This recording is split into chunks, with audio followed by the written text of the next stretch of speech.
Hello, Anderson County. This is Councilman Brett Sanders recapping Anderson County Council March the 1st meeting. March the 1st already. Oh my goodness.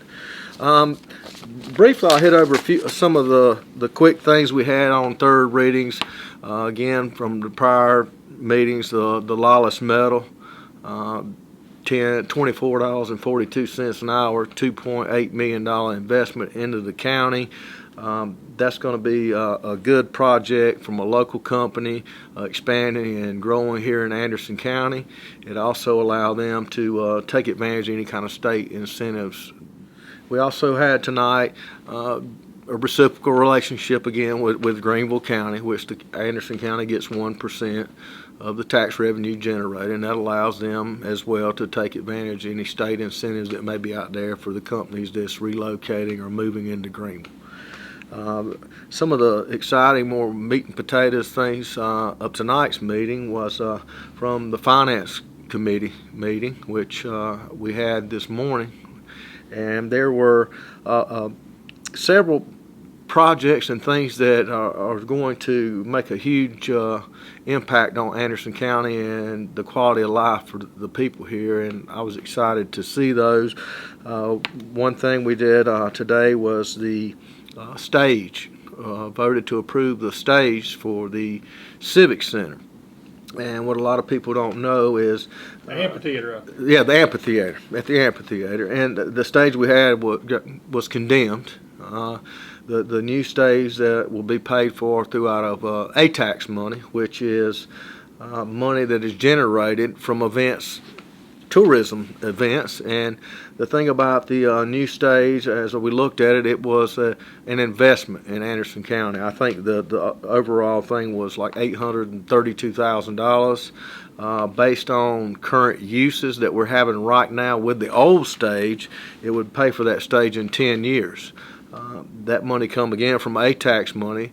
We've had some larger name acts and things of that nature wanting to come, or we could bring to the Civic Center Amphitheater, but our stage wouldn't allow it. So I think with the new stage, some of the names and caliber of talent that we can bring in to Anderson County, that stage should be paid for within 5 years. And also, when we rent a stage, people don't realize that a lot of times we have to rent a stage to put on events, and that's, I think the minimum is about $15,000. So it is an investment in the future of Anderson County.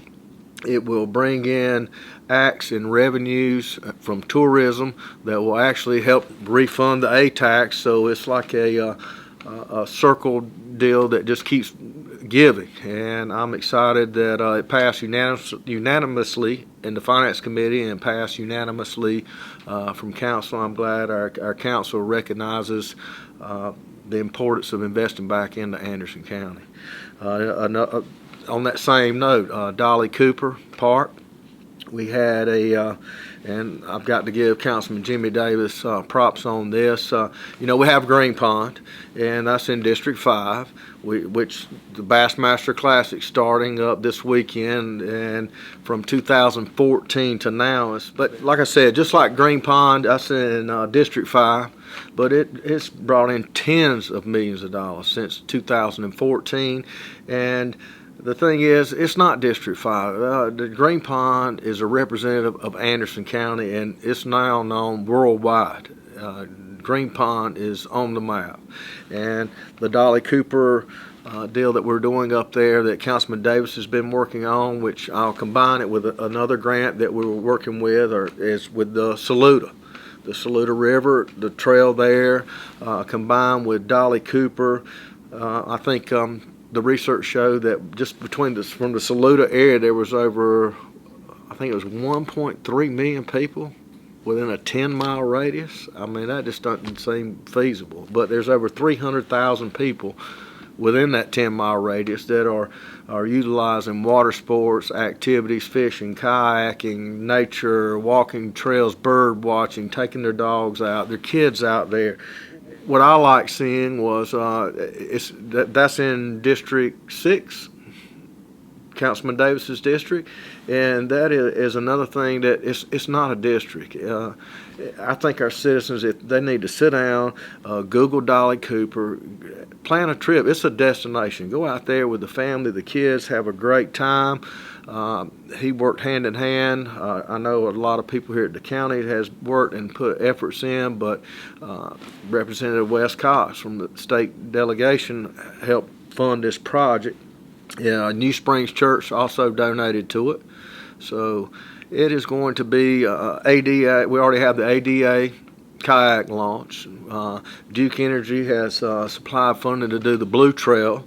So there's a lot of things going on out there that, like I said earlier, is a destination. Go out, spend the day, that is using tax money that is generated by the tourism and people coming in. And, it's not necessarily straight out of my pocket here. And I'm a firm believer, and I've said it a lot of times. I'm very conservative, but if the state is going to offer money, I'm glad that we have the talent here and talent in the administration and our legislative delegation to get that money spent here in Anderson County and not at the Charleston Port or down in Horry County or Myrtle Beach. So I'm excited to see funding and funds flowing into Anderson now. Anderson County is on the map. I mean, it's on the map with not only economic development, but things of this nature. There's a quality of life. And also, we had a grant tonight that for a new generator for the Civic Center. We allowed our administrator to pursue grants on our new generator, which DHEC and what's the other one? No, don't minute. FEMA, which FEMA actually requires cities or areas to have a hazard area. And with the generator that we had that's now inoperable, and such an emergency or an event arises, it costs the county over $100,000 a day. And I think that generator was a grant from FEMA and some other places, and it was a 75% them, 25% us.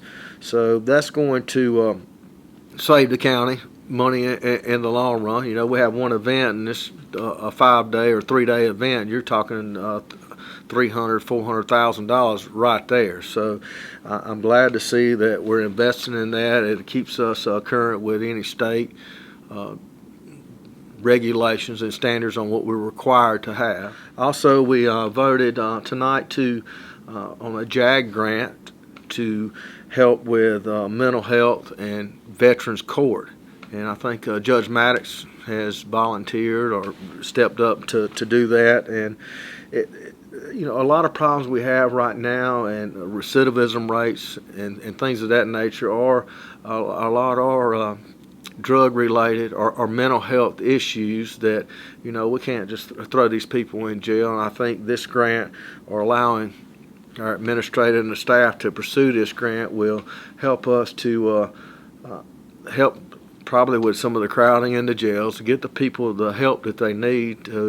Also, we talked about I think Councilwoman Wilson brought up that the Patrick B. Harris building out there. So there's a lot of good things in the works. Our grant department is unbelievable at finding grants and searching out grant money. And again, like I said, I'm glad to see this state, my state tax.